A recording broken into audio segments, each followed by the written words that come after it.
How Mitakipi. Today I wanted to talk about maybe give you some ideas on how to work with texts. I get pretty excited, or I'm really grateful when I can find a text that I trust that's translated, meaning I know where it comes from, I know who wrote it, and I know who translated it. This one was told by Lala Oliver Brownwolf, who is from Red Scraffle, I believe.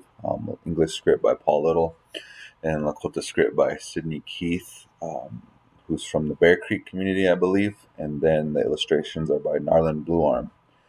But these are people that I trust, and I know where they're from. The Cheyenne River dialect. And so, with that, there's so many things you can do with these texts.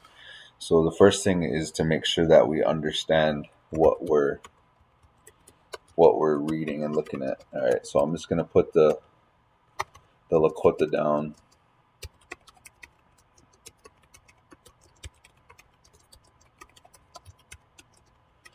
The first sentence, and we're just gonna go that far. I know there's a na there if you look towards the bottom of this text, but I put the Lakota first, but we'll just go that far. Hochwoju oyate ea waniti biechunha khagi wichashaki shung manu ahi. And kind of after you get to a certain point, when you have these texts, it takes out the need for any dictionaries. But if you do have problems, I encourage you to call a fluent speaker, talk to a fluent speaker, ask a speaker. And so, hochwoju oyate ea. So, hochwoju oyate. So up here they translate that as mini koju.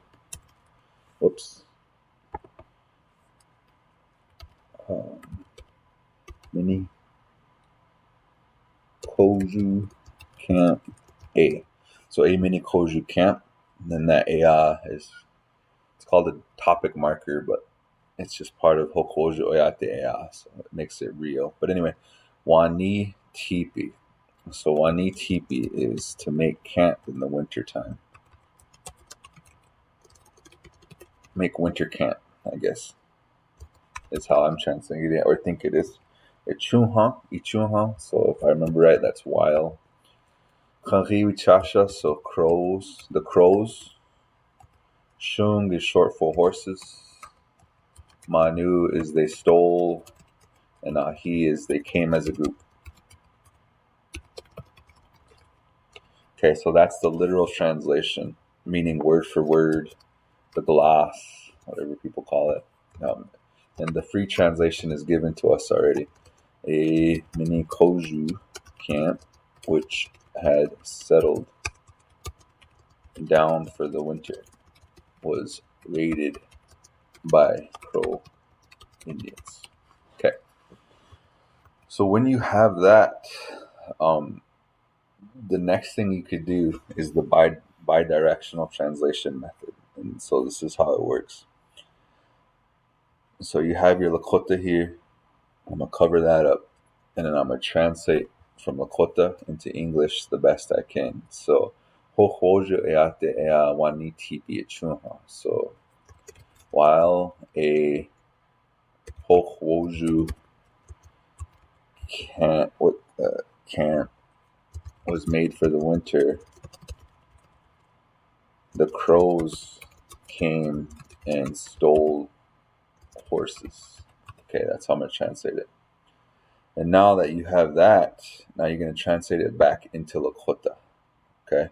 And do the best you can. And that's kind of practicing cheating a little bit. But so then you're going to go over here and translate this back into Lakota. So, Woju oyate ea wani tipi ichunha khari wichasha ki shung manu ahi.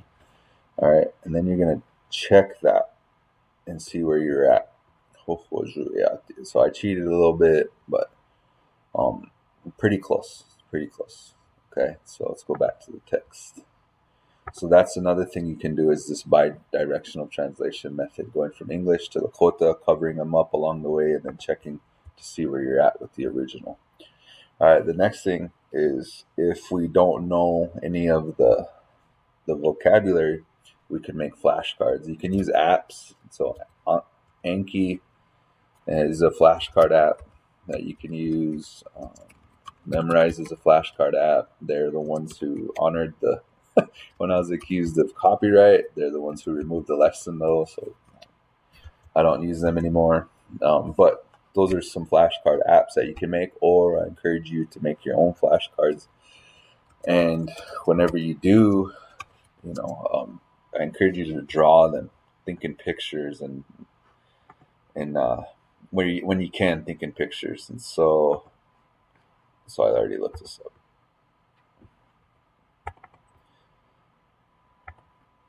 And this will get the point across for me. I'll know what this means. But anyway, if you have your own, you can draw little pictures. You can draw and make your flashcards like that. All right, so there's a couple exercises, and then the next exercises you can do is make sentence builders or substitution tables. Dr. Conti, his name is, he calls these substitution tables. Okay, so we have structures now, and when we have structures, then we can come up with our own sentences for these structures if they're structures you trust. So hochwoju oyate. So it starts with the noun. Hochwoju oyate. And then this is called a topic marker. And this is ea. It used to be ea. And then here is a verb. So wani tipi. They make camp. And then here's ichunha. So this is while. I don't know what you'd call that, but ichunha. And we're going to keep that the same. But now that we have this structure, we're just going to go that far. We're not going to do the full sentence right now. So while you have that structure, you can come up with sentences, and you can put in nouns right here. So right here, it could be a noun, minika popa. So water that pops, or pop. Wan, a topic marker. So these are going to be what they call real. So they're real things. They're not hypothetical. So wan, minika popa wan, a pop, balatke, ichunha. So this is a verb. I drank. So while I drank a pop. Okay. The first one is while the hochwoju made camp. Okay. While I drank a pop. All right. This one, ite, itowapi, king. The TV, the television, the pictures that move. Wayang manke. So ichunho. While I was watching TV. Okay. So this is the first sentence. This is the first sentence. And now we have these, and you can make your own sentences with them by putting in nouns, topic markers, verbs, and then sticking with while, ichunha. At least that's how I understand it. Again, I could be wrong. But now, once we have that, we can go to the second part of the sentence. And so we'll need another table. Let's do another 4x4. So the second part of the sentence, first we have a noun. We have another real topic marker. Here we have a noun, shung, and then came and stole. We'll just keep that the same. Manu ahi. All right, and this is shung for horses. This is kari wichasha. The crows came and stole horses. So while hochwoju camp was winter camped, the crows came and stole horses. All right, we have that translation there. But when we have this, now we can put in and make our own sentences. So what are some nouns? How about some kanka? Buffalo. The buffalo. Okay. Or it's a noun that buffalo could come and steal. I'll just say kalo. the buffalo came and still. Buffalo don't eat meat, though. Preji. We'll just go with preji.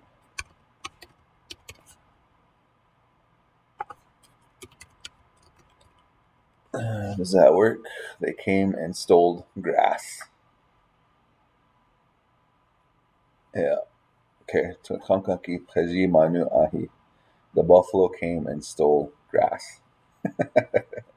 It's kind of a funky sentence, but it's a sentence, I guess. And then I always check these with fluent speakers. Okay, another one. Noun. How about washichuki? Washichu. And then a topic marker, a real one. Manu ahi. So some washichus came and stole our language.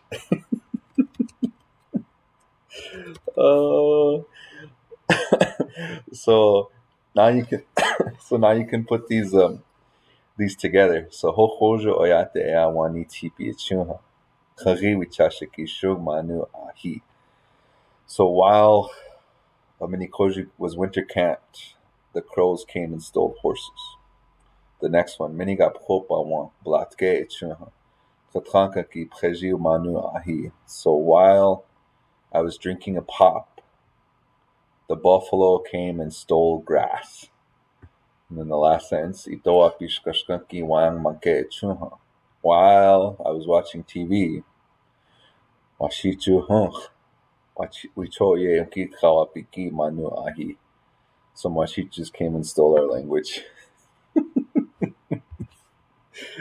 But this is a way you can build your own sentences. All right, so now we're still in one sentence in this text, one sentence.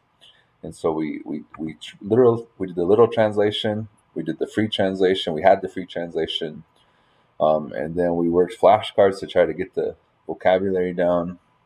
You can use apps, you can make your own, and then we created sentence builders with substitution tables. And so with this, we're using actual structures that elders made, that elders said, and not just coming from a grammatical place where someone just came up with it for as a grammatical example sentence, because those start to lose context, okay, and kind of like real life context of how our language is spoken. So all right, so now we have all that.